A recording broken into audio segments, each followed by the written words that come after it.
South Zone Central, Class A. Let's go up to 4A. We got Wilson involved. They're playing Lower Dauphin. First of all, I cannot believe they beat Penn Manor like they did last week. I didn't see that coming. Did you? I did not see it coming. I thought they would win the game. I didn't think they were going to be able to shut out Penn Manor.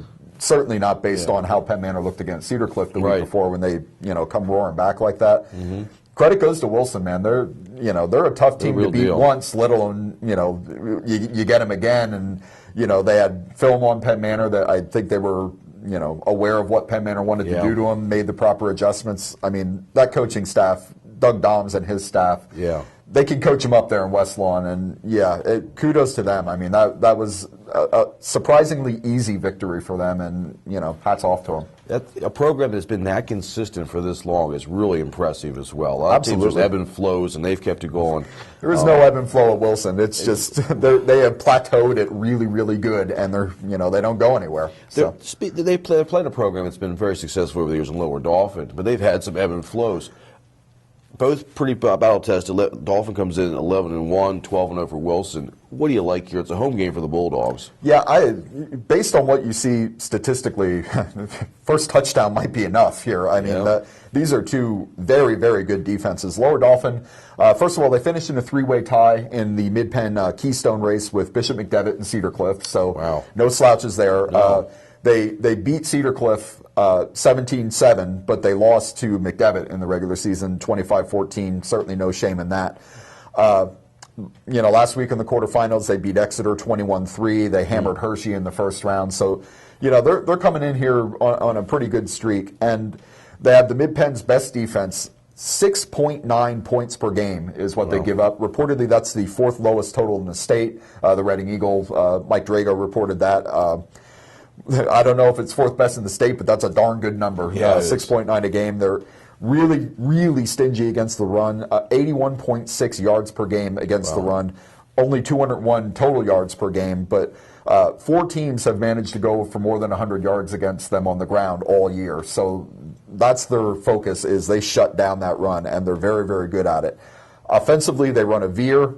They just want to pound you on the ground. They have big line up front. They got a quarterback that runs the whole show, Troy Spencer. He's like the main cog. He has just under 1,300 yards and 18 touchdowns on the ground. Hardly ever throws it. 48 passes all year. He's completed 25 of them, just over 300 yards. So the passing game, you have to kind of respect it, but it's not what they want to do. They want to pound the ball and just, control that clock and keep your offense off the field. And then when it does get on the field, they want you off there quick with that defense. So, it should be a really interesting matchup. Wilson likes to run the ball also. Will this come down to their quarterback play in this game? They have their starters back. He came back last week. Obviously played pretty well. They won pretty easily. Sure.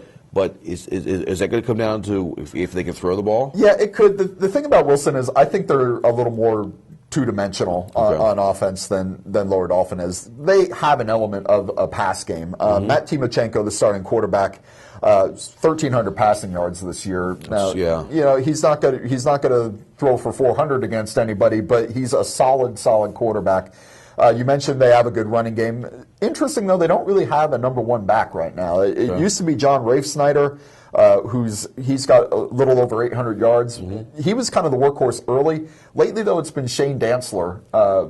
They kind of do it by committee. Dantzler is up over 700 yards now. He had a pretty good game against Penn Manor last week. So it's good because you can't really key on one guy there. And if you do really load up the box and try to stop their run, I like Timochenko going over the top. I think he's really evolved into a very good quarterback here in his senior year.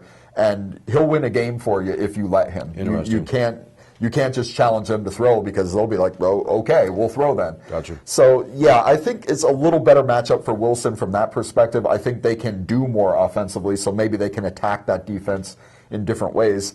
And let's not forget, Wilson's no slouch on defense either. They had the number one defense in the league this year. They average 184 yards per game, and they love to shut down that run. So I think if they can stop Lower Dauphin's run, which they've certainly proven capable of during the year, I think they'll be able to get a win here. Yeah, Penn Manor puts up 35 points the week before, and they shut them out. So Wilson's playing really good defense right now as well. Yeah. So who's going to win this game? I think Wilson wins it. The key for them is establish something on offense, whether it's using the pass game to set up the run, maybe that'll work. Like I said, they have a more balanced attack than Lower Dauphin does, so take advantage of that. Do some things to get that defense comfortable and, move the ball somehow, get some points on the board. If you can get ahead, Lower Dauphin, much like we said about Cocalico in the last section, I don't really know that they're built to come back from a couple touchdowns down. They want to just control the clock. Long drives, they're not going to spring a ton of big plays on you. So if you can get up on them, by a touchdown or two early, then you kind of get them out of their comfort zone. And I think Wilson will be able to do that. So yeah, I like the Bulldogs here.